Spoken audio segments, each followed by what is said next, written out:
What's up, y'all? This is your girl, Megan. Welcome back to the HoodAstroQ to all of my returning subscribers. However, if this is your first time joining me here, welcome. It is here that we use information from celestial bodies to help us gain a better understanding of our favorite celebrities, world events, but most importantly, our damn selves, okay? And with that being said, if you like what you see, if you enjoy this video, if you are, enjoying my channel, thumbs up the video first off, and then sub to become a part of the family, because you want to. And in addition to that, I am currently holding a HoodAstro Leo season blowout sale of sorts, okay? So feel free to take advantage of the offer while it lasts. It's here for a limited time only. All readings will be conducted via Zoom call or phone appointment, okay? So yeah, go ahead and do that, and we can get you squared away on today. Now, without further ado, let's talk about what we came here to talk about, which is Mr. Neyo. Neyo has been in the news after his recent wife put him on blast on social media, and she said that he'd been cheating on her for the past 8 years with sex workers. Word on the street is he got a baby on the way. I'm not sure, but now social media is reacting to this, and people are also going back in the past and remembering this guy is not a good guy, and he's never really been that good of a guy romantically, right? He had an ex-wife with whom he had his first 2 children with. They decided that they did not want any more children, and he basically agreed with her and convinced her. I don't know if it was his idea or not, but basically they both agreed to get fixed, so to speak. So he was supposed to get snipped, and she actually went and got her fallopian tubes burned. That's right, burned. And then he promptly left her for dead, and then got with the wife that he's with now and proceed to have more children, really. And everybody's like he's trash. So with all that being said, I wanted to put all these things into more of an astrological context and just break down his chart so that we can get a better understanding of Neyo and his psychological profile, okay? So let's just go ahead and get started, shall we? So Neyo was born on October 18, 1979 in Camden, Arkansas. We do not know his time of birth. However, if you're new here, you can absolutely do a natal chart reading without the time of birth. You would, however, have to refrain from using house placements or the ascendant sign. And you would have to take the moon sign with a grain of salt, okay? However, we can safely deduce that he is very much a Libra, okay? Sun at the 24th degree of Libra conjoined to Pluto. Libra men, archetypically speaking, are, especially if they're lower vibrational, right? They can be really big ladies' men. That's because Libra, which is a natural ruler of the 7th house, does deal with relationships. It does deal with marriage, but it could also even deal with the opposite sex, okay? And so these are men, unlike their opposite polarity counterparts of Aries, right? Aries men are more like hit it and quit it type of men. Obviously, Aries men can have relationships, but, if we're talking about womanizers here, the Aries womanizer kind of sticks and moves, right? The Libra womanizer man is actually he may marry these women. He may have very long-standing commitments with these women and then kind of slides on to the next one before he completely shuts the door on the first thing. So having like love triangles and things like that, or just really messy relationships and messy situations with women, is actually very common among lower vibrational Libra men. Some other famous examples would be NBA Youngboy, G Herbo. I mean, the list kind of goes on and on. So these are men who could be notorious for being ladies' men and their philandering ways, right? Having his sun conjoined to Pluto in Libra can make Neyo the type of person to even be very weak when it comes to temptation, okay? Or even like just other women, being surrounded by other women. Now, on one hand, this has worked for him in his career because, he makes R&B music, and all of his music is definitely made him very influential. Sun Pluto people can be very influential and just very much known for, because the sun deals with our claim to fame, just for like how he caters to women, or even just in terms of like his music, right?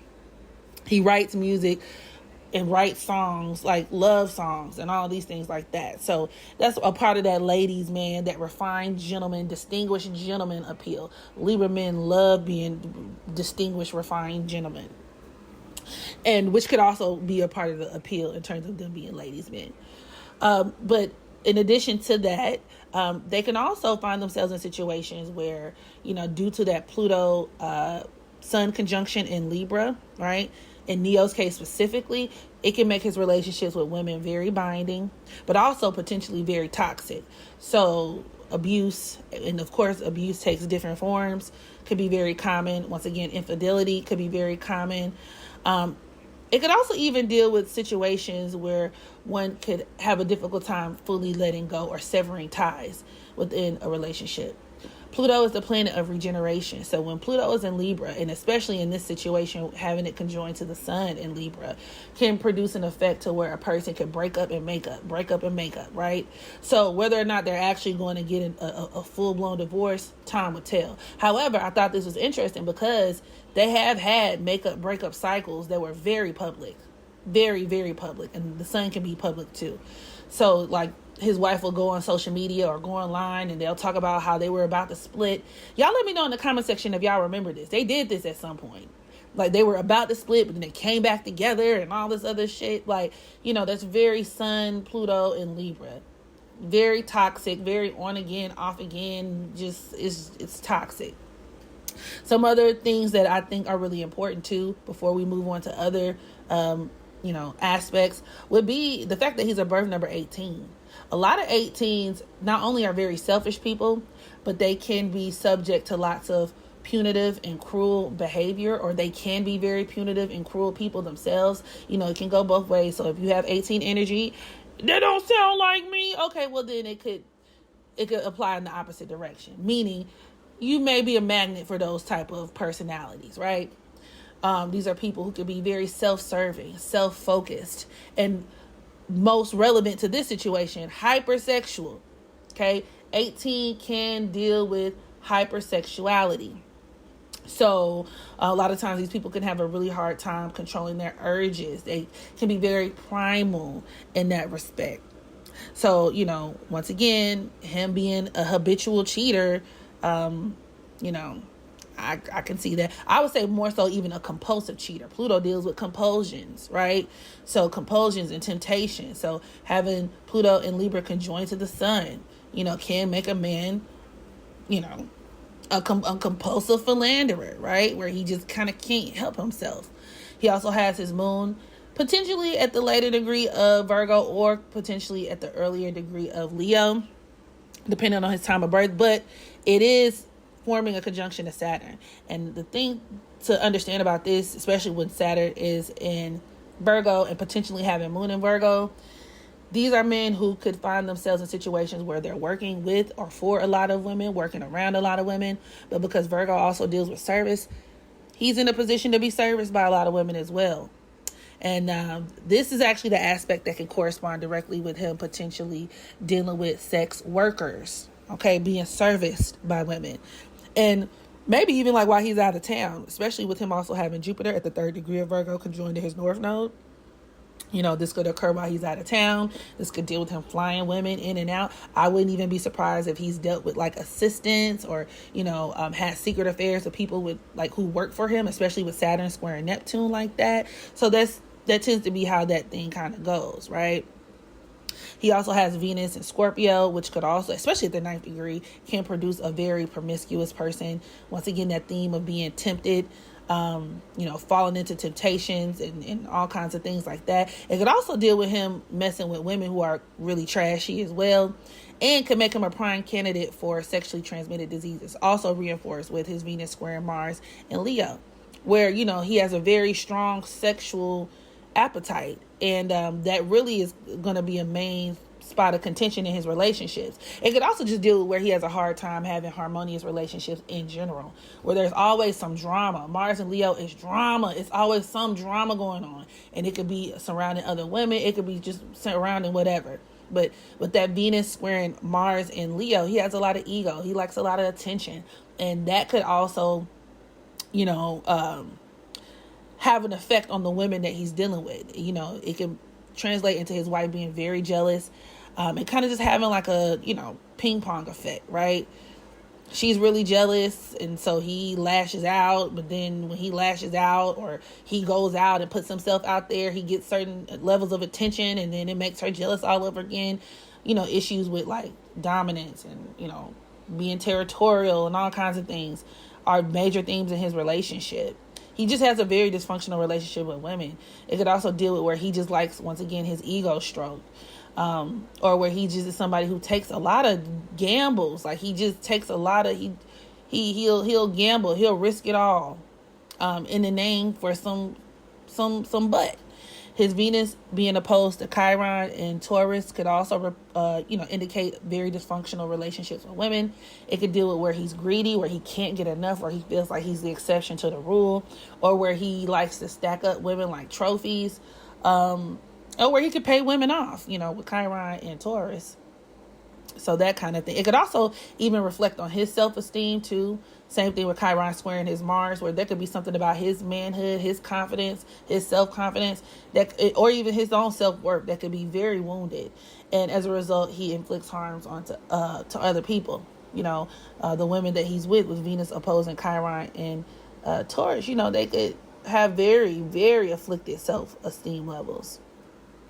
He also has Venus conjoined to Mercury. That could also make a philanderer or somebody who just is very loose with it.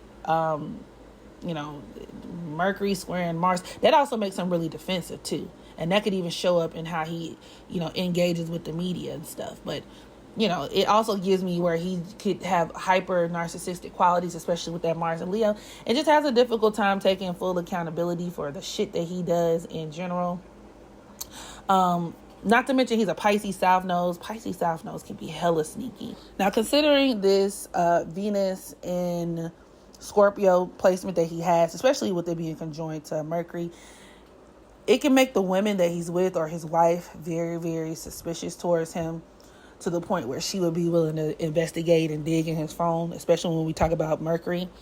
So I wouldn't be surprised if that's how she found out. I can't remember if that's how she said she found out, but Venus conjoined to Mercury and Scorpio can get a man caught up real quick if he going through something. You're dealing with a woman who is a mastermind FBI investigator. Okay, Mercury conjoined to Uranus. She probably know the passcodes to his social media accounts and his phone and everything else. So, there's that. Venus squaring Mars in Leo, because Leo does deal with children, can produce children, like outside children. So that kind of checks out too. Mars squaring Uranus can produce, specifically Mars in Leo squaring Uranus, can also produce surprise or sudden pregnancies, unplanned pregnancies, and things of that nature. So yet again, this also checks out.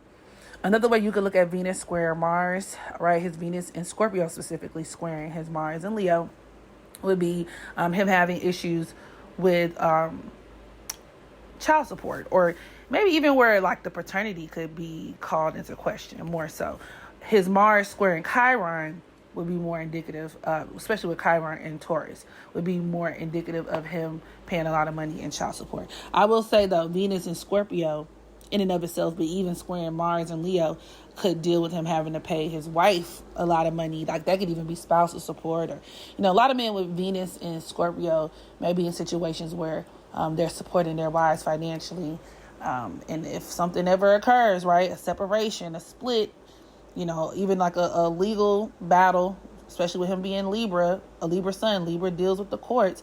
A lot of Libra suns, and then you add Pluto and Libra to the mix. That's a court case. That's a court battle. You know what I mean? Things could get ugly. I wouldn't be surprised if she raked him over the coals. Hit him in his pocket where it hurts. That's Venus in opposition to Chiron and Taurus too. That could also even symbolize, him being just a very, once again, just damaged individual. Very damaged individual, or where he could have some financial problems on his own. But that's a different story for a different day. I also get abusive vibes from Neyo. Once again, this is just speculative on my part, but he has Taurus, which is an asteroid that can deal with abuse, conjoined to his sun, which could deal with where he could be very abusive, but he masks it very well. Libras are kings and queens of masking. They know how to make things look good, right? That seventh house influence about how we present to others. So, these are people, and once again, we're talking like the darker side, right? Libras, who can have a lot of really fucked up traits about them as people, to be honest, if you really get to know them sometimes, but they make it look good. And in this case, he could be like a huge abuser, and it just nobody has really caught on to it yet. Some other red flags of that would be Venus squaring Mars, especially in a sign like Leo, that can make for a very abusive and volatile relationship. Venus in opposition to Chiron, him harming women. I wouldn't be surprised if he choked the woman out before. But once again, like I said, speculative on my part. He also has, because of this Mars-Uranus conjunction, he could have Mars squaring Uranus. He could have a hard time putting a cap on his anger. He can be very unpredictable. These are people who can rage out, but that could also be indicative of him just being somebody who is just buck wild, especially sexually. And Mars squaring Uranus, especially when we start talking about that scorpionic influence, right? That stellium with Venus, Mercury, and Uranus. He could have some more eclectic sexual interests, if you catch my drift. A lot of people say Neyo is zesty, or they thought he was zesty. And that's another thing when we talk about that masking. As a Libra sun, a lot of Libra men can be like, men who dibble and dabble with other men. But people really wouldn't know. Like, if they were that type, people really wouldn't know. They'll make some... And I don't know. I guess he doesn't mask it that well, because if you've seen some of these older photos of Neyo, you're like, or where he could have some, especially when we talk about Venus conjoined to Mercury, like bisexual, trisexual, even when Mercury conjoined to Uranus and Scorpio, like I'll just kind of be down for anything kind of vibes. He also has the asteroid Eros. I could be pronouncing that wrong, but basically it just speaks to your sexual desires and things like that, lust, right? It's at the 13th degree of Aquarius. Y'all know Aquarius is a sign of homosexuality. The number 13 is ruled by Uranus, which is like a double dose of Aquarian energy. And it's opposing his Mars in Leo. So, where he could be on some stuff. But that's neither here nor there. Point is, I could absolutely see him doing everything his wife accused him of. So I'm going to go ahead and lead a reading here. Y'all drop down in the comment section. Let me know what y'all think about the situation. What do you think about his chart? And make sure you practice unconditional self-love so that you can love others. And I'll catch y'all in the next video. Bye.